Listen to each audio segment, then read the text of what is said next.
Hidup Jokowi! Kelilingnya Bapak Jokowi lumayan membuat kubu sebelah yang membenci Bapak Jokowi panik. Sampai-sampai mereka tidak lagi bisa berkata-kata. Apa yang mereka sampaikan justru tidak ada kaitannya dengan kelilingnya Pak Jokowi. Coba kita dengarkan ucapan tanggapan dari bapak kita ini yang dulu saya dukung waktu Pilkada Jakarta, ya. Nyesel juga saya dukung dia ya, ternyata dia otaknya kosong. Justru dengan beliau turun ke beberapa wilayah, itu justru partai kita semakin solid. Solid apa silit?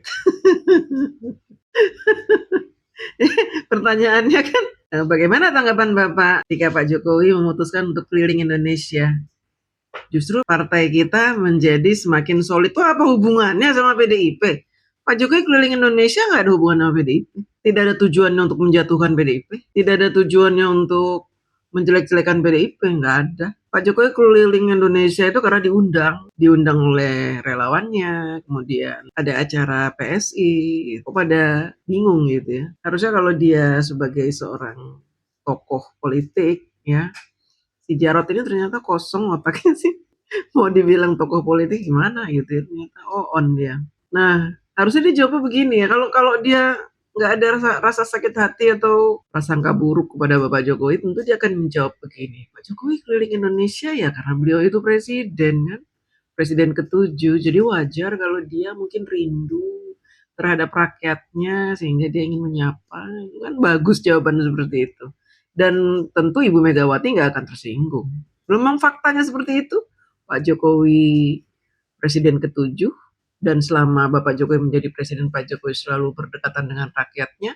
Ketika sekarang beliau tidak menjadi presiden, beliau mau berdekatan lagi dengan rakyatnya, menjalin tali silaturahmi. Loh, kenapa emang? Ada yang melarang kan? Nggak ada. Seperti itu. Ya, partai kita akan semakin solid untuk membangun internal partai maupun lebih solid untuk turun ke bawah. Jadi silakan aja beliau keliling kemanapun, bebas ya. Nah, tapi ya beliau juga harus bisa menjelaskan, menunjukkan untuk supaya masyarakat betul-betul yakin ya bahwa ijazahnya itu asli. Apa ditanya tanggapannya Pak Jokowi keliling, tahu-tahu nyerempet ke ijazah. Ini tolol ya, orang-orang membenci itu berubah drastis menjadi tolol, dongo, on, campur-campur lah. Ya itulah, saya nggak akan ragu-ragu lah mengatakan pembenci Pak Jokowi itu seperti itu, nggak akan ragu-ragu. Karena faktanya seperti itu. Aneh gitu ketika saya misalkan ditanya, Budi J, menurut Budi J tanggapannya gimana jika Bu Megawati keliling menemui rakyat? Tanggapan Budi J bagaimana? Oh bagus dong, artinya Ibu Megawati kan memang cinta terhadap rakyatnya sehingga ingin mengunjungi rakyatnya. Loh nggak apa-apa, tidak ada larangan seseorang untuk mendatangi rakyatnya, nggak apa-apa. Loh kan begitu harusnya jawabannya. Ini kan enggak, tahu. Nah dia harus nunjukin dong ijazahnya asli apa enggak.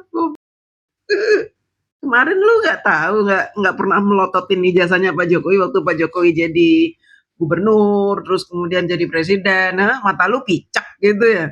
Nggak pernah ngelihat ijazah Pak Jokowi. Oh enggak, saya nggak ngelihat. Berarti kamu mendukung orang yang kamu sendiri nggak tahu punya ijazah atau enggak, kan goblok. Kalau dia tidak yakin dengan Pak Jokowi, kenapa dulu PDIP dukung Pak Jokowi? Kenapa sekarang ikut-ikutan menjadi goblok seperti Roy Panci sama spiritualitir? Nah itu, ini saja sudah kelihatan bahwa pembenci Bapak Jokowi itu otomatis menjadi goblok kayak seperti dia ini. Aneh, pertanyaannya apa, jawabnya suruh nunjukin ijazah. Apa itu? Masa keliling Indonesia saya bawa-bawa ijazah? Goblok bener ini orang. Tolol. Tunjukkan aja saya. Paling enak gitu, nggak usah pakai drama lah. Nggak usah pakai drama-drama di pengadilan gitu loh ya. Kalau Anda tanya ijazah saya tunjukkan pada Anda gitu ya. Jadi itu aja misalkan gitu ya. Barangkali untuk menetralisir itu bahwa beliau akan menunjukkan ijazah aslinya. Nggak usah pakai drama-drama. Lu itu drama, lu solid, silit yang ada bukan solid. Ya, untuk mengakhiri polemik yang terjadi. terjadi, misalnya begitu ya. Jadi monggo. Satu lagi, dan kabarnya dia juga akan dalam waktu dekat akan diumumkan sebagai ketua Dewan Pembina PSI. Apa? Kan kita tahu lah, kita dari dulu lah. Oh, waktu mendaftar ke Kemenkumham kan jelas itu, ya. Tema pembinanya apa? Inisialnya apa deh? C. Ya sudah lah, itu drama-drama gitu kan ya. Udah jelas gitu loh. Rakyat ini sudah pandai, sudah cerdas untuk bisa melihat. Udah tahu lah drama-drama seperti itu ya. Drama-drama apa sih? Rakyat udah pandai, iya. Rakyat sudah pandai, sudah cerdas, sehingga bisa memilih mana parpol yang baik, mana yang tipu-tipu, seperti parpol kamu itu, ya kan? Rakyat udah cerdas. Mana parpol yang tahu diri, gitu, mana parpol yang kurang ajar, mana parpol koruptor, mana parpol yang sudah akan nyungsep, gitu. Jadi ngapain dipilih parpol yang udah nyungsep, ya kan? Masih kuat, masih eksis, ya jelas. Kalian berdiri sudah 50 tahun, masa nggak eksis? Masa 50 tahun berdiri kalian cuma dapat 16% kemarin pemilihan presiden? Kalau pemilihan wakil rakyat, oke lah kalian boleh menang gitu ya, dapat suara banyak, karena kan serangan fajar yang kalian lakukan tuh gila-gilaan. Ya, kita semua menyaksikan kok. Kita rakyat akar rumput ini menyaksikan bagaimana kalian gila-gilaan menyebar uang supaya wakil-wakil rakyat itu dipilih oleh akar rumput. Yang namanya akar rumput di desa-desa, di pelosok-pelosok itu dikasih duit 50.000, besoknya ya nyoblos. Karena mereka kan rata-rata orang jujur. Disuruh nyoblos dapat duit, mereka nyoblos gitu. Karena dapat duit. Bagi rakyat akar rumput tuh 50.000 kan besar. Ya kan, apalagi ada yang ngasih 200.000. Makin semangat datang ke TPS, dicoblos itu. Orang yang ngasih duit itu mukanya kan sebelum dikasih duit itu, nih Bu nanti coblos ini ya Bu. Nenek-nenek itu, Ibu nanti coblos ini ya Ibu, saya kasih 200.000. Ya besok pagi-pagi dia udah nyoblos itu karena disuruh. Iya kan? Tapi waktu pilihan presiden kan nggak seperti itu, ceritanya beda lagi. Kalau presiden itu kan pemimpin. Nenek-nenek walaupun disogok 500.000 untuk pilih Ganjar, dia pasti mikir, Ganjar siapa? Ganjar, saya maunya Prabowo yang pimpin Indonesia.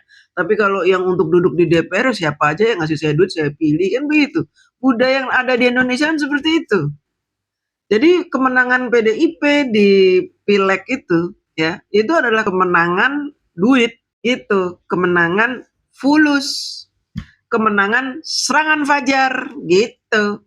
Bukan kemenangan parpol elu, ya. Kalau kalian mau dibilang parpol kalian solid, kuat, masih eksis gitu ya, kalian harus menang di Pilpres, itu baru keren. Zaman Pak Jokowi kan kalian menang di Pilpres. Ya, kalian jadi keren karena ada Pak Jokowi. Ketika Pak Jokowi kalian sakiti, nyungsep kan lo, modar. Nanti 2029 lebih nyungsep lagi. Ya, rasain lo. Panggilan untuk teman-teman Lampung, Bapak Jokowi akan mengunjungi Lampung tanggal 26 Juni 2026. Keren nih ya, tanggal 26 bulan 6 tahun 2026. Tanggal cantik, harinya hari Jumat. Ya, kalau bisa teman-teman yang di Lampung nanti berkumpul bersama Bapak Jokowi di Lampung agar Lampung memperoleh keberkahan. Datangnya seorang presiden ketujuh yang amanah, yang sangat baik hati, kemudian adil dan bijaksana, serta orang yang tidak pernah mengeluarkan kata-kata yang menyakiti hati orang lain. Kalian harusnya bangga didatangi oleh Bapak Jokowi pertama kali dalam roadshow Bapak Jokowi keliling Indonesia. Lampung pilihan pertama Bapak Jokowi untuk dikunjungi. Artinya Lampung istimewa. Ayo hadir ya, tanggal 26 Juni tahun 2026. Kemudian tanggal 3, Bapak Jokowi akan mengunjungi Cirebon, tapi diundur. Kenapa? Karena kemungkinan tanggal 3 Juli 2026 persidangan Roy Panci dan Spiritualitir akan dimulai di Pengadilan Negeri Jakarta Timur. Jadi teman-teman yang ada waktu, ayo kita datang ke Pengadilan Jakarta Timur karena pengadilan membuka ruang seluas-luasnya bagi masyarakat umum untuk hadir mendengarkan, menyaksikan jalannya persidangan. Ayo sama-sama kita kawal, jangan sampai kubu Roy Panci dan spiritualitil menguasai persidangan dan mengganggu jalannya persidangan. Kita ikut menertibkan pengadilan supaya perkara yang sedang digugat oleh pengacaranya Bapak Jokowi bisa berjalan dengan baik, dengan adil. Seadil-adilnya, sehingga yang bersalah bisa dihukum seadil-adilnya. Pokoknya kita mau yang adil, ya. Kalaupun Pak Jokowi nanti meminta untuk dihukum serendah-rendahnya dihukum, tapi tetap saja kita akan bersuara nanti kencang. Hukum harus sesuai dengan pasal yang ada di Undang-Undang ITE dan KUHP. Nah, modar. Ya kan? Ayo datang, ya. Insya Allah saya juga akan datang menyaksikan dan mendengarkan. Saya juga ingin tahu nih teriakan-teriakan emak-emak itu yang jilbabnya kembang-kembang seperti apa sih, gitu ya. Kalau misalkan mereka nanti teriak-teriak ya saya tinggal sumpel aja mulutnya, ya pakai kaos kaki.